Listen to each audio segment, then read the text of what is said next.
السلام علیکم ورحمۃ اللہ وبرکاتہ۔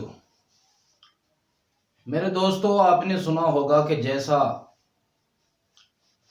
نمونے میں مال ڈلتا ہے ویسے ہی بن کے آتا ہے۔ مثل مشہور ہے کہ اچھوں کی صحبت تجھے اچھا بنا دے گی اور بروں کی صحبت تمہیں برا بنا دے گی۔ شیخ سعدی نے اس کو کہا ہے، صحبت صالح ترا صالح کند، صحبت طالح ترا طالح کند۔ آئیے ہم آپ کو ایک زبردست سچا واقعہ سنانے جا رہے ہیں۔ ہمارے ایک دوست نے بنگلور کا ایک واقعہ سنایا کہ ایک اچھے گھرانے کی لڑکی کی شادی ہوئی۔ وہ گھرانہ پابند صوم و صلات اور تقوی پرہیزگاری والا خاندان، اس کے والد، اس کی ماں بہت ہی معاشرے کے اندر باعزت لوگ۔ انہوں نے جب اپنی بیٹی کی شادی کی تو ان کو اپنی بیٹی کے لائق رشتہ نہیں مل رہا تھا، پریشان تھے۔ انہوں نے ایک ایسے گھرانے میں شادی کر دی بچی کی، جس گھرانے میں اس کے والدین تو نمازی تھے، وہ خود لڑکا نمازی نہیں تھا۔ لیکن یہ بات اس لڑکی کے والدین سے چھپائی گئی۔ جب شادی ہو گئی تو شادی ہونے کے بعد اس کے سامنے یہ تجربہ ہوا کہ وہ لڑکی نماز پڑھتی تو وہ نماز پڑھنے سے منع کرتا، وہ لڑکی تہجد کی نماز پڑھتی تو وہ اس کو منع کرتا۔ جب وہ نہیں باز آئی تو حد یہ ہوئی کہ اس لڑکے نے اپنی اس بیوی کی جو نیک، صالح اور پابند صوم و صلات، تقوی پرہیزگاری کی مالک، عبادت گزار، عابدہ اور زاہدہ صالحہ لڑکی، لیکن اس نے اس کی قدر نہیں جانی۔ لڑکی نے کچھ دن صبر کیا، جب دیکھا کہ یہ اس کی سر کی چوٹی اور بال پکڑ کر نماز سے ہٹانے لگا تو اس لڑکی نے اپنے والدین کو پورا واقعہ بتایا۔ والدین نے اس سے طلاق کا مطالبہ کیا، بہرحال جدائیگی ہو گئی۔ لیکن شاید اس لڑکی کے نصیب میں اور امتحان باقی تھے۔ چنانچہ دوسری جگہ جہاں شادی ہوئی وہاں جا کر دیکھا کہ پورا گھرانہ ہی بے نمازی ہے۔ رات کو 12 بجے 1 بجے سوتے ہیں اور صبح میں 9-10 بجے اٹھتے ہیں، فریش ہوتے ہیں، پھر ناشتہ کرتے ہیں اور اپنے آفس چلے جاتے ہیں۔ ساس الگ آفس جاتی، اس کا شوہر الگ آفس جاتا، اس کا سسر وہ الگ آفس جاتا۔ نماز کے لیے کسی کو فرصت نہ تھی۔ لڑکی بے چین ہونے لگی۔ کیوں نہ ہو، جس طرح مچھلی بغیر پانی کے نہیں رہ سکتی، اسی طرح عبادت گزار انسان بھی دین سے دور لوگوں کے ماحول میں اپنی زندگی گزارنا اس کے لیے مشکل ہوتا ہے۔ تو میرے دوستو، ہوا یہ کہ اس نے کچھ دن انتظار کیا اور سمجھایا شوہر کو بھی، گھر میں کچھ باتیں رکھیں، لیکن کسی کو کچھ سمجھ میں نہ آیا۔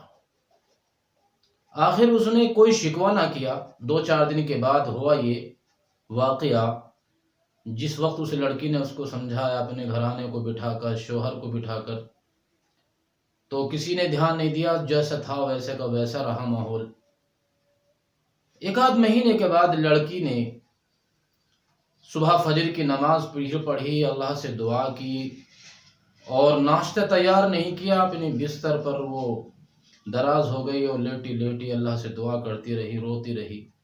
9 بجے جب ساس اٹھ کے آئی، دیکھا کہ ٹیبل کے اوپر تو ناشتہ تیار ملتا تھا، آج ناشتہ نہیں ہے، آج بہو بھی نہیں ہے۔ لڑکی کو جا کر کے دیکھا گیا تو وہ اپنے روم میں رو رہی ہے۔ ساس نے پوچھا، بیٹی کیا بات ہے، کوئی بیماری ہے، کوئی پریشانی ہے، کوئی درد ہے، کوئی تکلیف ہے؟ بہو نے کہا کہ نہیں، کچھ نہیں ہے۔ کہ پھر آخر کیا بات ہے؟ بہو نے کچھ نہ بتایا۔ بالآخر اس نے اپنے شوہر کو اٹھایا، یعنی ساس نے بہو کے سسر کو اٹھایا اور بلا کے کہا کہ دیکھو تو صحیح، آج ہماری بہو کیوں رو رہی ہے؟ انہوں نے جلدی سے آیا جھپٹے ہوئے، شاید کوئی تکلیف ہے، پیٹ میں کوئی درد ہو، تکلیف ہو۔ بیٹی کیا بات ہے، کیوں کیوں رو رہی ہو؟ آج ناشتہ بھی تیار نہیں ہے، کیا بات ہے؟ کوئی بات نہیں ہوئی، نندے بھی آ گئی، شوہر بھی آ گئے ادھر ادھر سے۔ پھر پوچھا گیا کہ کیا بات ہے؟ سب نے بٹھا کے پوچھا کوئی تکلیف ہے؟ کہ نہیں ابا جان مجھے کوئی تکلیف نہیں ہے۔ پھر کیا تکلیف ہے؟ کہ تکلیف بس اتنی سی ہے کہ جس گھرانے کو میں چھوڑ کر آئی ہوں وہ گھرانہ بھی، وہ پہلا شخص بھی جس کے میں نکاح میں تھی بے نمازی تھا، مجھے نماز سے روکتا تھا۔ اس گھر میں کوئی نماز سے تو مجھے نہیں روکتا، لیکن میں دیکھتی ہوں کہ میں بے نمازیوں کو اپنے ہاتھوں سے ناشتہ بنا کے دیتی ہوں۔ کوئی نماز نہیں پڑھتا، بے دینی کا ماحول ہے، بس مجھے آج یہی تکلیف ہو رہی تھی۔ اللہ تعالیٰ نے اس نیک چلن لڑکی کی دعا کو قبول کر لیا تھا۔ سسر نے پورے گھرانے کو ڈانٹ کے کہا، اے چلو اٹھو، چلو سب وضو کرو اور نماز پڑھو۔ سب نے وضو کی، نماز پڑھی کہ بیٹا اب تو ہمارے لیے تیرا ناشتہ حلال ہے، جاؤ۔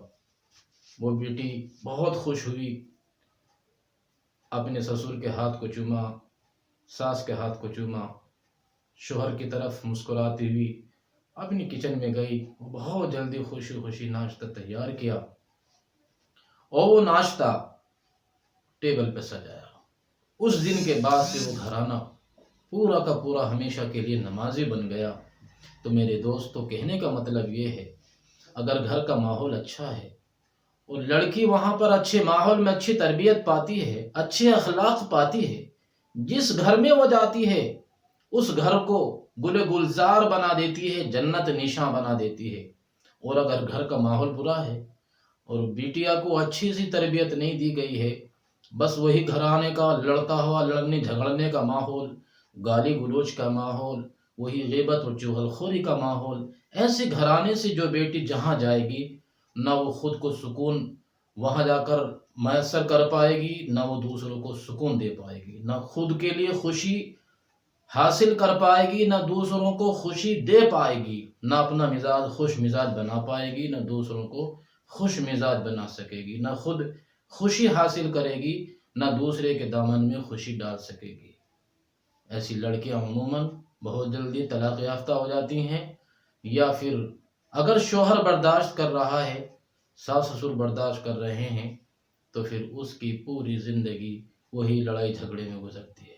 اس لیے پہلے خود کو یعنی والدین کو اپنا آپ کو صحیح ہونا ہوگا، اپنے ماحول کو درست کرنا ہوگا، پھر اپنے بچوں کی صحیح رہنمائی کرنی ہوگی، صحیح تربیت دینی ہوگی، تو انشاءاللہ ماحول اچھا ہوگا۔